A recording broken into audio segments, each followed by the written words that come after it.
ফিলিস্তিনের গাজা উপত্যকায় বিশ্ব মানবতার অন্যতম জঘন্য ঘটনার জন্য দায়ী যে ইসরায়েল, এবার তাদের মানবিক বিপর্যয়ে সাহায্যের হাত বাড়ানোর ঘোষণা দিয়েছেন ফিলিস্তিন কর্তৃপক্ষ।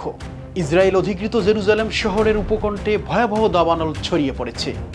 এতে বেশ কয়েকটি এলাকা থেকে বাসিন্দাদের সরিয়ে নেওয়া হয়েছে এবং গুরুত্বপূর্ণ সড়ক বন্ধ করে দেওয়া হয়েছে। অগ্নি নির্বাপক কর্মীরা আগুন নিয়ন্ত্রণে হিমশিম খাচ্ছেন, কারণ আবহাওয়া শুষ্ক এবং প্রবল বাতাস পরিস্থিতিকে জটিল করে তুলছে।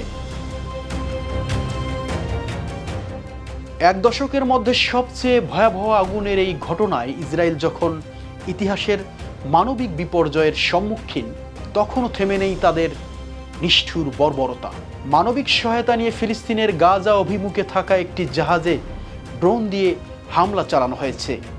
মাল্টা উপকূলে আন্তর্জাতিক জলসীমায় এ হামলায় জাহাজটি বিকল হয়ে গেছে। আজ শুক্রবার এক বিবৃতিতে এই মানবিক সহায়তা আয়োজনকারী সংগঠন ফ্রিডম ফ্লোটিলা কোয়ালিশন এ তথ্য জানায়। হামলার জন্য ইসরায়েলকে দায়ী করে সংগঠনটি বলে, নিরস্ত্র বেসামরিক জাহাজটির সম্মুখভাগে সশস্ত্র ড্রোন দিয়ে 2 বার হামলা চালানো হয়েছে।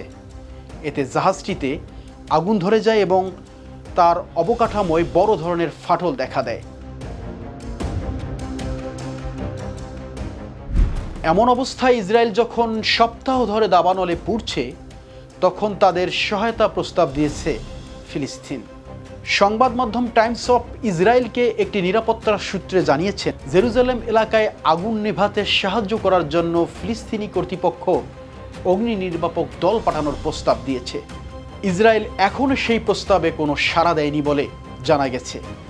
তবে অতীতে ফিলিস্তিনি কর্তৃপক্ষের অগ্নি নির্বাপক দলগুলো ইসরায়েলে বড় আকারে আগুন নেভাতে সহায়তা করেছে বলে জানানো হয় প্রতিবেদনে।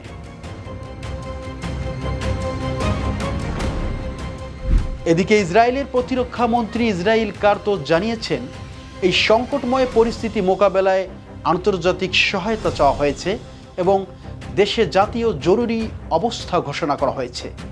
তিনি বলেন, আমরা জীবন রক্ষার জন্য এবং দাবানল নিয়ন্ত্রণ আনতে সব বাহিনীকে সক্রিয় করেছি। জেরুজালেমের অগ্নি নির্বাপক বিভাগের কমান্ডার শমুলিক ফ্রিডম্যান এটিকে সম্ভবত দেশের ইতিহাসে সবচেয়ে বড় দাবানল বলে আখ্যা দিয়েছেন। তিনি সতর্ক করে বলেন, বাতাসের গতিবেগ ঘন্টায় 60 মাইল পর্যন্ত পৌঁছাতে পারে, যা পরিস্থিতিকে আরও ভয়াবহ করে তুলছে। দাবানলের কারণে ইসরায়েলের মেমোরিয়া ডেতে তেল আবিব ও জেরুজালেমের মধ্যে সংযোগকারী প্রধান রুট 1 বন্ধ করা হয়েছে। সামাজিক যোগাযোগ মাধ্যমে ছড়িয়ে পড়া ভিডিওগুলোতে দেখা গেছে ঘন ধোঁয়ার মধ্যে আতঙ্কিত মানুষজন সড়কের পাশে হেঁটে যাচ্ছেন। জরুরি সেবাকর্মী মহাসড়কে পরিত্যক্ত গাড়িগুলোকে তল্লাশি করে দেখছেন কেউ আটকে আছে কিনা। ইসরায়েলের পররাষ্ট্রমন্ত্রী গিদন সার জানিয়েছেন, দাবানল মোকাবেলায় ইউরোপের মিত্র দেশগুলোর সঙ্গে যোগাযোগ চলছে। ইতিমধ্যে ইতালি ও মেসিডোনিয়া থেকে 3টি উড়োজাহাজ ইসরায়েলে পৌঁছানোর প্রস্তুতি চলছে।